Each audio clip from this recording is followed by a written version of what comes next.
Hey everyone, welcome to Reddit Readout. Today we are checking out True Off My Chest. Story 1. My ex told me I didn't need cookies. Throwaway account. I've been looking for a place to vent this story, and this seems the most appropriate. My 29F last boyfriend, 34M, didn't have the best relationship. This particular event took place about 3 years ago, and I still think about it a lot. I was quarantined with the bad bug after Christmas, and on top of being sick and miserable, I had been going through a bad depression for the last couple months that had led to some weight gain. So, on January 1st, I was determined to start the year on a happy note, and I was going to find enough energy to bake some pies, as I've always found joy in baking. While talking on the phone with him that morning, I told him my plan and his response was, "You shouldn't make pie. You need to go for a run." I was so stunned, I was silent for a minute while I tried to figure out how to respond.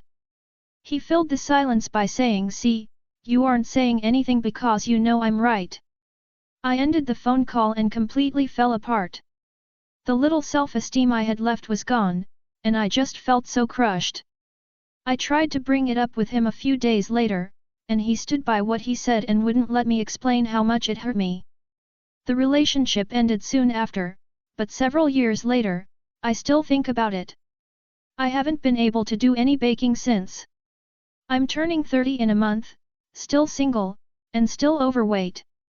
I am hoping that typing this out will help me move on and make my 30s better than my 20s. Thank you for reading, and I hope everyone has a great day and weekend. Happy Friday, everyone. Story 2. My 27 husband, M29, told me I might not look good in a thong bikini because I'm slim. First, my husband tried to tell me thong bikinis were vulgar. And when I disagreed, he tried to tell me it's just inappropriate to wear them to the beach because of children. And then when that didn't work, he actually said something along the lines of, "Well, maybe when you're a little thicker, we can look into it. But for right now, it might not look good."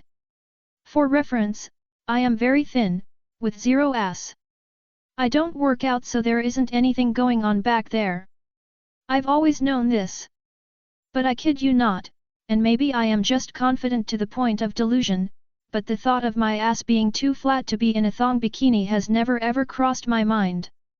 I'm honestly fuming, but again, maybe I am just being delusional and maybe flat butts actually don't look good in thongs, and he was trying to tell me it might not flatter me. It doesn't make sense though, because I wear thongs at home, and he loves them and can't keep his hands off me. So I'm not understanding, and I feel like he was being unnecessarily cruel and just mean. He tried to make a point by saying that he wouldn't wear a tight shirt because it wouldn't flatter him, as he doesn't have a fit chest/abs, and I think he's just projecting his insecurities onto me, lol. To counter that, he pulled up a photo of a bigger man wearing a tiny bikini and asked me if I wouldn't laugh if I saw this. Regardless, I don't know if I want to be with someone with these type of views. I mean, body shaming others and on top of that, trying to body shame me? I kid you not, I never ever imagined I would hear this from the person I married. Story 3.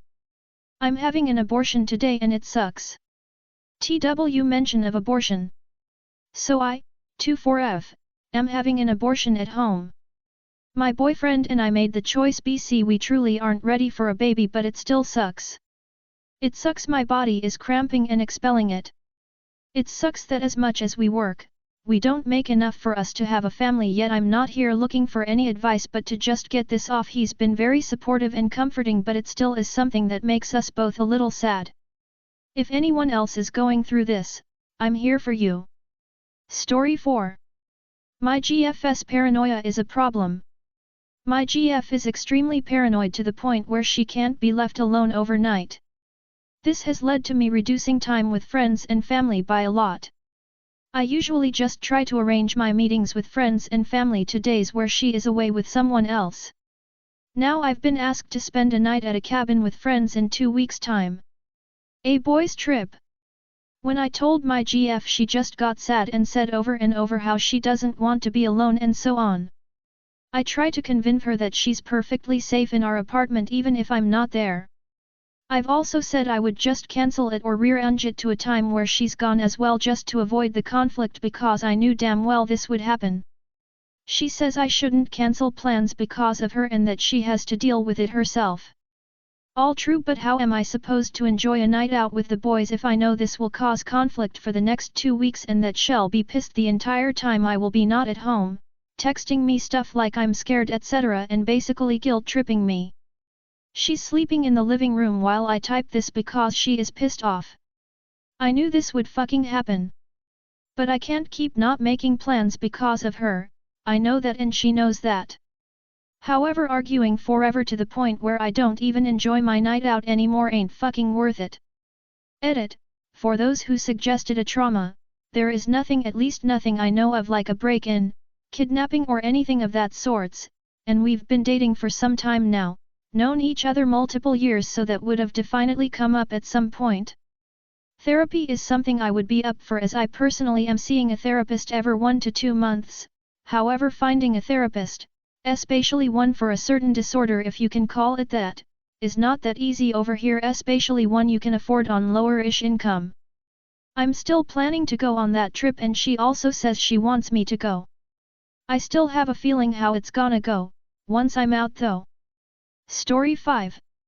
I've lost 17 close friends and family in 2 years. Title says it. COVID, car accidents, self-harm, old age, alcoholism, runs the gamut. Just found out another friend is in the hospital on a breathing tube after having been diagnosed with cirrhosis. She may not make it. Lost my husband last year to a heart attack. He just turned 47. Will probably delete this because I seriously don't know if I can handle the. Story 6. Tried to kill myself with my medicine and struggling to see through the sadness. I work at a care home, I work as an assistant to the chef and staff retention has been bad. Losing half the kitchen staff in a year and having them replaced. 3 months ago I took 180 units of insulin and tried to kill myself but just ended up in emergency getting treatment and upsetting the people in my life. I get maybe 6 to 12 hours a month sometimes to survive on and they complain to me about performance when I barely get enough time to get accustomed to working in this particular kitchen. I had to redo a year of college because I have had medical changes to my body with being diagnosed with type 1 diabetes, medicated high blood pressure and developing a gluten and lactose intolerance all in under 6 months. I study accountancy and was top of my class last year in accountancy. I apply for jobs and I don't even get them anymore because everyone around here is desperate for work and every posting now gets 50 to 70 applicants. I honestly can do anything other than go back to fish filleting in a factory because I had damage to my feet where I lost all sensation for almost a year after leaving and temporary hearing loss for months because we don't get the correct protective equipment. I pay my bills as best I can and we are just barely making ends meet to the point where we don't have anything to put away but we can afford luxuries like a small bottle of MTN Dew every now and then. I don't know if I should be alive or not some days and CNA barely bring myself to get out of bed when I have bad chest pains and other pains because my doctor stopped my painkiller prescription, so I have to deal with the pain. I give up. Story 7. 24 and I'm dying. I have maybe 2 weeks left if I'm lucky. I won't say what it is I have, I'd like to keep that personal. If you were in my shoes, what would you do? I'm currently hammered as I can't deal with the reality of the situation. Story 8. I hate everything. Literally what the title says. I hate life, I hate paying bills, I hate working a dead-end job to pay the mounted bills, I hate the fake people around me, I hate the fake idea of true love, been in abusive relationships, I hate lies, I hate secrets, I hate scum, I hate disloyal people, I hate those who put others down, I hate people who exclude others because they don't fit in their group, I hate people who do shit behind their partner's back and hide stuff, I hate cheats. I hate fake shit. Story 9. I'm sleeping with my ex-husband and I don't care that he thinks that we're getting back together or the fact that he is now together with the woman he cheated on me with. I found out that he was cheating on me over 3 years ago. It came like a shock to me. This just couldn't happen. It didn't make any sense. I never saw the signs or never had the suspicions or gut feelings that something was wrong. I felt like I was deprived of going through the process of suspicion, realization, then coming to terms with the fact that I have lost him.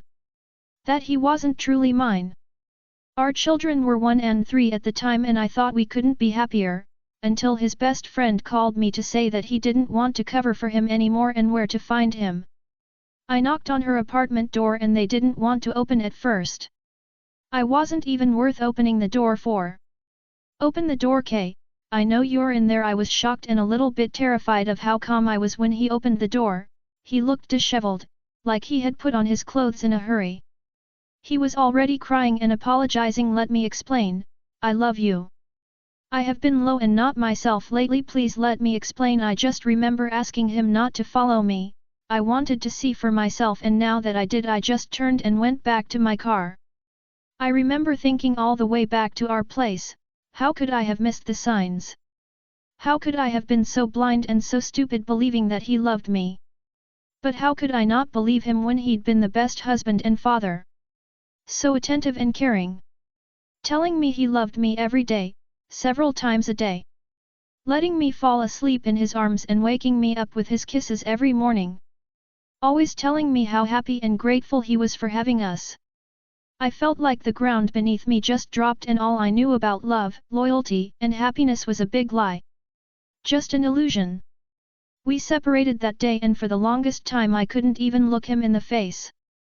He did everything to try to explain and beg and ask for forgiveness, but all I wanted from him was a dignified divorce and a promise not to hurt our babies in the process. He fulfilled that promise. The divorce was finalized last summer. We slept together for the first time since everything last Christmas. He was dropping our daughters off and asked if he could stay for dinner. I was surprised that it was so easy talking to him after all that happened.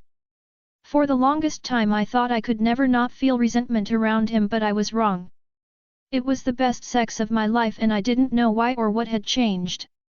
Maybe it was because I was yearning for a touch and intimacy after 3 years without, or maybe because now I didn't feel anything towards him I could finally let loose and lower my guards, or maybe she had taught him things? It didn't matter either way. Now every time I wanted sex I just texted him. I find myself not caring that he is under the illusion that there's a chance for reconciliation. I have never given him any hope, but I don't go out of my way to contradict him either.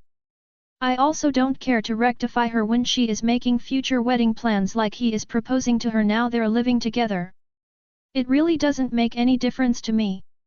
Let him wake her up with kisses, make her believe that she's so special and loved. That horrid false happiness, let her have it. I don't know why I don't care, but her face that day, when they opened the door. Her involuntary smile that haunted me for years, like she just won a prize. Like she cured cancer, and not just slept with a husband and a father of 2 small children whose home she so easily helped break. Yet, it doesn't help with remorse. I just wanted this off my chest. I know some morality police will come here with the "you are not any better than them and 2 wrongs don't make a right." I just want to tell you this, spare me. I'm a 43Y/a woman. With 2 small children that I love beyond anything else. What are my prospects? I don't want to introduce a new father figure into my daughter's lives, and I don't want a blended family. I wouldn't even know how if I wanted to. I don't know if I'm able to trust anyone with my heart now it's finally mended and whole again. It is safe with me. I have all the love and support I need from my family and friends, and great sex 1 text away. I finally feel content. So spare me. That's all for today. Please don't forget to like and subscribe.